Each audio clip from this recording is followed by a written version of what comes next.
बघूया। पुण्याच्या बावधनमधील वैष्णवी हगवणे मृत्यू प्रकरणी धक्कादायक माहिती समोर आलेली आहे। वैष्णवीला तब्बल आठवडाभरापासून मारहाण करण्यात येत होती अशी माहिती समोर येते।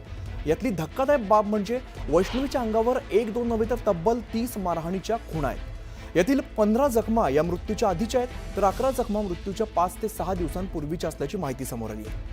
वैष्णवीच्या शवविच्छेदन अहवालामधून ही धक्कादायक माहिती समोर आली आहे आणि संदर्भातला शवविच्छेदन अहवाल न्यूज 18 लोकमतच्या हाती आलेला आहे। शवविच्छेदन अहवालात आढळून आलेल्या धक्कादायक माहितीची चौकशी करण्यासाठी पोलिसांनी आरोपींच्या पोलीस कोठडीमध्ये वाढ करण्याची मागणी केली होती। त्यानंतर कोर्टाने ही कोठडी आता वाढवून दिली आहे।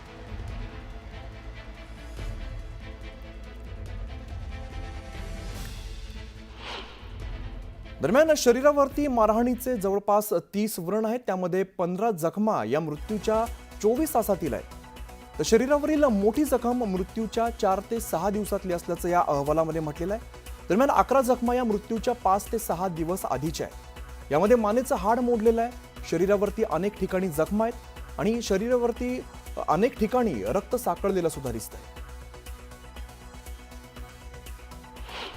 3 आरोपी आपण गुन्हा दाखल होत असताना 17 तारखेला अटक केलेले होते। त्यांना पहिल्यांदा न्यायालयात हजर केल्यानंतर 21 पर्यंत पोलीस कस्टडी मिळाली होती। 21 आपण ती 26 पर्यंत वाढवून घेतली होती।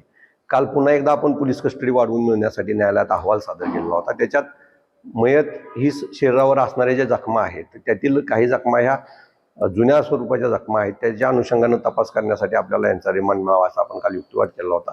न्यायालयाने त्यांना पुन्हा एकदा 28 तारखेपर्यंत पोलीस कस्टडी दिलेली आहे। तर हगवणे पिता पुत्राचा नवा प्रताप आता समोर आलेला आहे। सुशील हगवणे आणि राजेंद्र हगवणेचा नवा व्हिडिओ सध्या व्हायरल होतो। यामध्ये त्यांचा माज अगदी स्पष्टपणे बघायला मिळतोय। माझ्या बापाच्या जीवावरती हवा करतोय, तुमच्या बापात दम असेल तर तुम्ही पण करा, या व्हिडिओमध्ये हगवणे असं म्हणताना दिसतोय। तर हा व्हिडिओ आता सध्या बराच व्हायरल होतोय।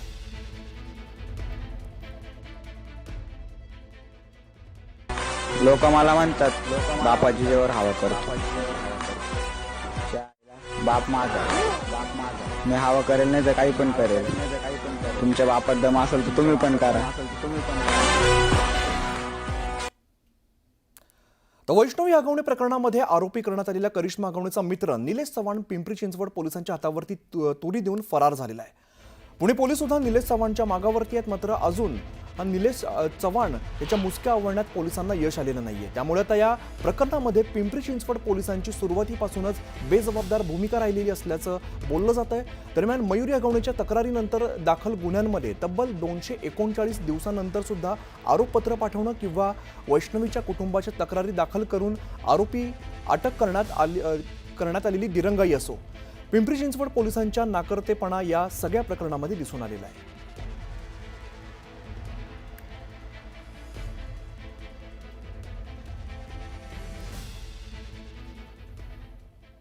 तर वैष्णवी हगवणे मृत्यू प्रकरणी हगवणे कुटुंबाव्यतिरिक्त 5 जणांना पोलिसांनी ताब्यात घेतलेलं आहे।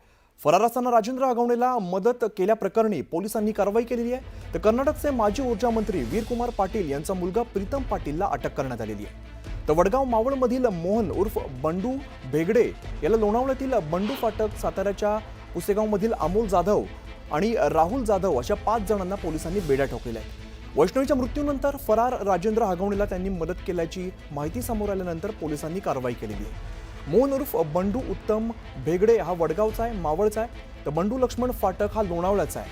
अमोल विजय जाधव हा पुसेगाव साताऱ्याचा आहे। तर राहुल दशरथ जाधव पुसेगाव साताऱ्याचाच आहे। आणि कर्नाटकचे माजी मंत्री वीरकुमार पाटीलांचे पुत्र प्रीतम वीरकुमार पाटील कोगनोळी बेळगाव कर्नाटकचा राहणार आहे।